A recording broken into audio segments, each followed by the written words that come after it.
Welcome, my dear students of grade 7.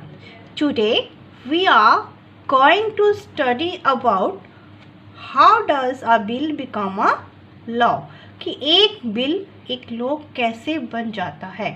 इससे पहले हमने स्टडी किया था स्टेट लेजिस्लेचर क्या होती है। To houses of the state legislature, legislative assembly and legislative council and the function of the legislative state legislature के। अब हम स्टडी करेंगे how bill become a law. Bill क्या होता है? बिल इज़ ए ड्राफ्ट और डॉक्यूमेंट जिसको propose किया जाता है लेजिस्लेचर में टू मेक अ लॉ, कि जिसके बारे में हमने लॉ बनाना है। उसको जब प्रपोज किया जाता है एक ड्राफ्ट को, उसे हम बिल कहते हैं। As already discussed, the main function of the legislature is lawmaking. Article 196 and 207 of the Constitution describe the procedure of passing a bill. Bills are different types such as ordinary bills, financial bills and the money bill. जैसा कि हमने पहले भी पढ़ा है, in the function of the state legislature, the main function of the legislature is law making. कि law को बनाना ही उनका मेन फंक्शन है। Article 196 to 207 of the constitution में पूरा डिस्क्राइब किया है procedure of passing the bill, कि कैसे एक बिल पास होता है और एक लॉ बन जाता है। Bills are of different types, bill आपके अलग अलग टाइप्स के हो सकते हैं। Ordinary bills, financial bill and the money bill. जो मनी से रिलेटेड बिल होते हैं उन्हें फाइनेंशियल बिल या मनी बिल कहते हैं। उसके अलावा जो भी बिल पास किए जाते हैं, जो लॉ बनते हैं, these are the ordinary bills. Now we will study the procedure of passing the bill. For a bill to become a law, जब एक बिल लॉ बनना है, it has to pass through different stages, अलग अलग stages से पास होना पड़ता है, निकलना पड़ता है। These are as follows. कौन कौन से स्टेजेस हैं? First stage is introduction of bill और द फर्स्ट रीडिंग स्टेज। इस स्टेज में क्या होता है? At this stage bill is introduced in the legislative assembly. जो भी हमने बिल पास करवाना है, जिसके ऊपर हम चाहते हैं कि लॉ बने, उसको लेजिस्लेटिव असेंबली में इंट्रोड्यूस किया जाता है, यानी उसके बारे में बताया जाता है। The member or the minister who introduces the bill has to take permission from the Speaker of the House. This is known as the first stage or the introduction of the bill.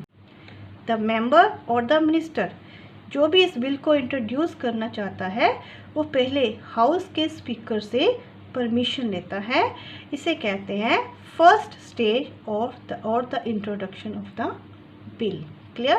इसमें सिर्फ introduce किया जाता है उस bill के बारे में कि जिसको हम लॉ बनाना चाहते हैं।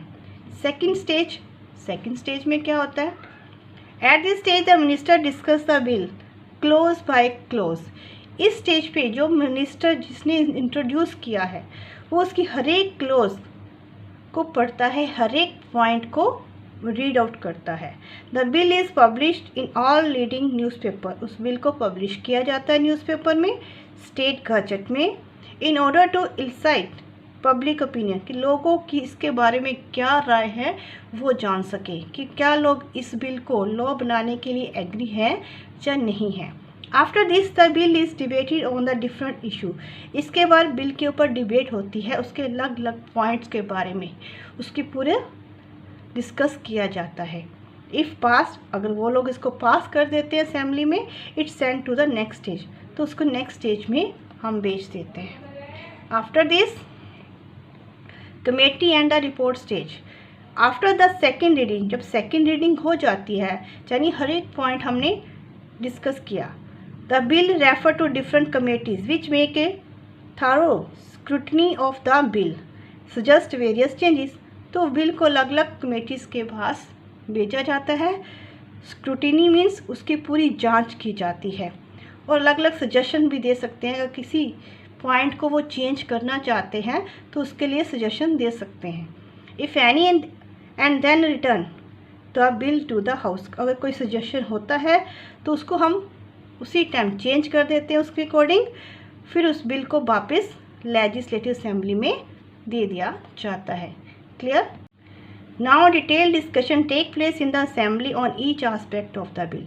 अब असेंबली में फिर से दोबारा हर एक पॉइंट, हर एक एस्पेक्ट के बारे में डिटेल डिस्कशन की जाती है कि उसकी प्रोज एंड कॉन्स क्या है, उसके फ़ायदे और नुकसान, हर एक बात को डिस्कस किया जाता है कि कोई पॉइंट ऐसा छूट ना जाए जिसका बाद में कोई नुकसान हो लोगों को।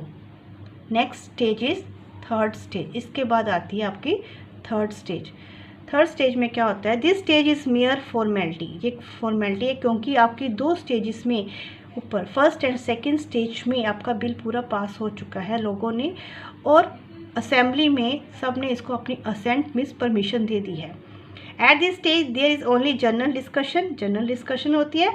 No amendments are permitted apart from some verbally communicated changes. तो इसमें हम कोई भी अमेंडमेंट मीन्स रिफॉर्म नहीं करेंगे, सिर्फ वर्बली कम्युनिकेट चेंजेस कर सकते हैं, ज़्यादा नहीं हो सकते, हल्के फुल्के चेंजेस हो सकते हैं। After going through all this stages, जब तीनों स्टेजेस में बिल पास हो जाता है, the bill send to the governor, फिर हम इसे गवर्नर के पास भेजते हैं for the final assent, final permission के लिए। आफ्टर हिज सिग्नेचर, जब गवर्नर इस पर साइन कर देता है, the bill becomes a law. तो वो बिल एक लॉ बन जाता है जिसे हम कंट्री में अपनी स्टेट में इम्प्लीमेंट कर देते हैं और सब लोगों को उसे फॉलो करना पड़ता है। Procedure of passing A bill for bicameral legislature.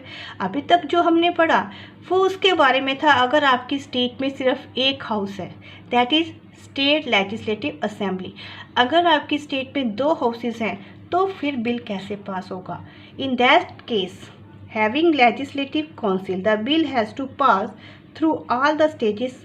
तो उसमें भी लेजिस्लेटिव असेंबली में जब बिल पास हो जाएगा उसके बाद वो बिल लेजिस्लेटिव काउंसिल में जाएगा और सभी स्टेजेस यानी 3 स्टेजेस जो लेजिस्लेटिव असेंबली में हुई थी उन सभी स्टेजेस को वो क्रॉस करेगा।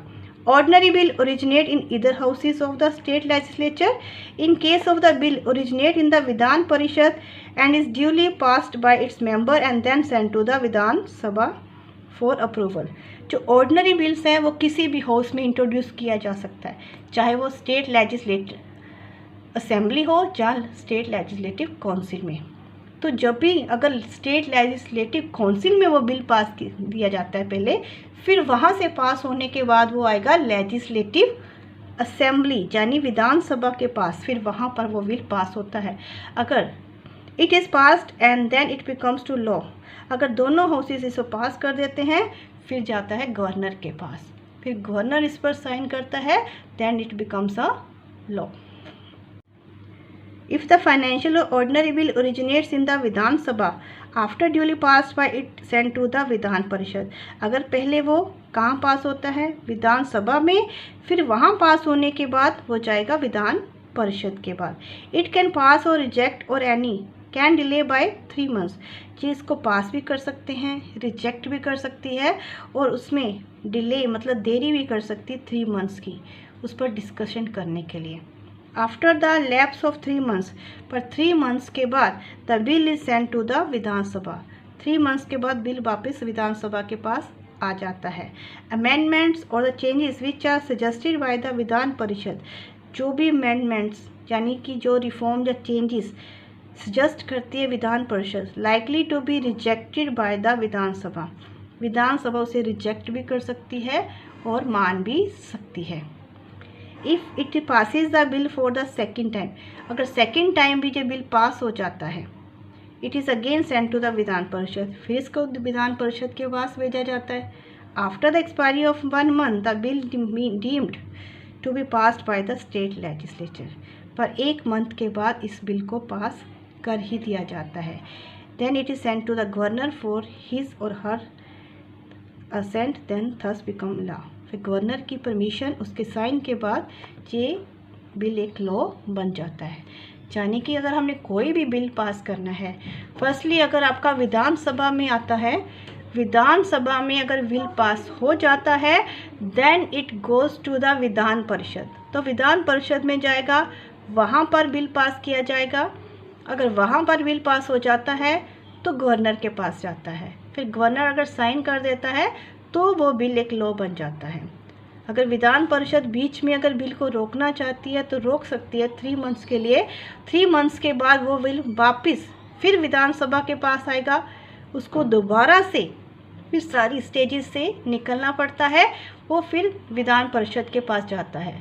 विधान परिषद उसे अब पास कर सकती है, 1 मंथ के लिए रोकेगी। अगर 1 मंथ हो जाता है तो बिल अपने आप ही एक लॉ बन जाएगा, यानी उसको हम स्टेट लेजिस्लेचर को वो पास करना ही पड़ेगा। फिर उसके बाद गवर्नर के साइन हो जाते हैं, जिससे ये बिल एक लॉ बन जाता है। क्लियर? और जो मनी बिल होता है, ये money bill first originate in the state legislative assembly. Money bill हमेशा लेजिस्लेटिव असेंबली में ही इंट्रोड्यूस होता है, लेजिस्लेटिव काउंसिल में नहीं। It also originates in the legislative assembly because legislative council can not circulate bill related to the expenditure and the income of the state, क्योंकि legislative council expenditure और income से संबंधित कोई भी बिल इंट्रोड्यूस सर्कुलेट नहीं कर सकती। The Speaker of the Legislative Assembly certified that the related bill is money bill or permits the finance minister to introduce it। जो स्पीकर होता है लोक जो आपके स्टेट लेजिस्लेटिव का, वो ये डिसाइड करता है कि ये मनी बिल है या ऑर्डिनरी बिल है। अगर मनी बिल है तो फाइनेंस मिनिस्टर ही इसे इंट्रोड्यूस करता है। After its introduction it passes through the all the procedure as mention above. जब इसको इंट्रोड्यूस किया जाता है तो सभी 3 स्टेजेस से ये होकर गुजरता है। The legislative council can delay the money bill for 14 days, और लेजिस्लेटिव काउंसिल 14 डेज तक ही मनी बिल को रोक सकती है। But after this the bill is considered bye A legislative council. तो उसके बारे में फिर लास्ट में उसको उसके बारे में कंसीडर करना ही पड़ता है, उसको पास करना ही पड़ता है। 14 डेज से ज़्यादा वो उसको डिले नहीं कर सकती, जबकि ऑर्डिनरी बिल में या फाइनेंशियल बिल में उसके पास 3 मंथ्स का टाइम होता है। पर मनी बिल के related only 14 days that legislative council can delay the bill, पर after 14 days the bill is considered by the legislative council, उसे पास कर देती है। वहाँ से पास होने के बाद वो गवर्नर के पास जाता है, गवर्नर की असेंट परमिशन मिलने के बाद वो बिल आपका एक लॉ बन जाता है and that is enacted in the state, और स्टेट में लागू हो जाता है। Clear? Hope all of you understand about the procedure of how the bill become a law. In the next video we will learn about our state executive. It means about our governor and the chief minister and his cabinet. Thank you for watching the video.